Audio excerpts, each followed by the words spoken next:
आप देख रहे हैं ये शख्स अमेरिका के एक शहर यूटा का गवर्नर स्पेंसर कॉक्स है। आज इसके दिए एक बयान की चर्चा पूरी दुनिया में हो रही है। दरअसल कल देर रात अमेरिका की पुलिस ने यह खुलासा किया है कि डोनाल्ड ट्रंप के दोस्त चार्ली कर्क की गोली मारकर हत्या करने वाले का नाम टेलर रॉबिन्सन है और वो उसी शहर का रहने वाला है जिस शहर में चार्ली को गोली मारी गई, और वो अमेरिका का ही नागरिक है और क्रिश्चियन है। तब यूटा के गवर्नर साहब मीडिया के सामने आते हैं और एक बयान देते हैं। आज मैं आपको इन गवर्नर साहब का बयान हूबहू पढ़कर बताती हूँ। Wish we could blame this on Muslims और migrants, but turn out it was one of us. सोचिए आज दुनिया की सोच कहां से कहां पहुंच गई है। उन्हें ये लगता है कि दुनिया में जब इस तरह का अपराध होता है तो उसके पीछे सिर्फ मुस्लिम ही होते हैं, और जब उन्हें ये लगता है कि इसके पीछे मुस्लिम नहीं हो सकते तो वो दुआ करते हैं कि इसके पीछे मुस्लिम ही हो।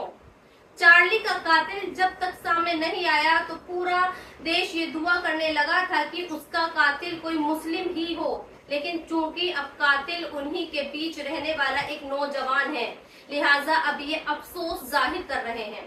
और जानते हैं अब इन्होंने क्या कहना शुरू कर दिया है। आज वो भी आपको जानना चाहिए, और इसलिए जानना चाहिए ताकि आप ये समझ पाएं कि जब अपराध करने वाला मुस्लिम होता है तो उसे क्या क्या कहा जाता है, और जब अपराध करने वाला अंग्रेज और एक गोरा है तो फिर उसे क्या कहा जा रहा है। अमेरिका के ही एक शख्स जिन्होंने सोशल मीडिया पर चार्ली के कातिल के बारे में एक पोस्ट लिखी है, और इस पोस्ट में उन्होंने ये बताया है कि चार्ली को मारने वाला टेलर रॉबिन्सन असल में रेडिकलाइज किया गया था। रेडिकलाइज का मतलब कट्टरवाद होता है। ये आदमी ये लिख रहा है कि टेलर रॉबिन्सन ने ट्रंप के दोस्त चार्ली को इसलिए मारा क्योंकि जिस कॉलेज में वो पढ़ता था उस कॉलेज के टीचर्स और प्रोफेसर्स ने उसे कट्टर बना दिया था, और उसके दिमाग में इतना जहर भर दिया था कि घर वालों से भी वो बहस करने लगा था कि चार्ली एक फासिस्ट है और वो समाज के लिए खतरा है।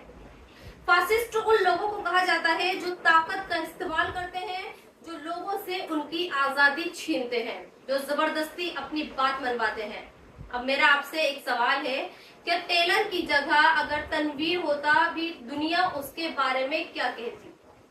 यकीनन सबसे पहले उस पर आतंकवाद का लेबल लगाया जाता और फिर पूरे मुस्लिम समाज को बदनाम किया जाता।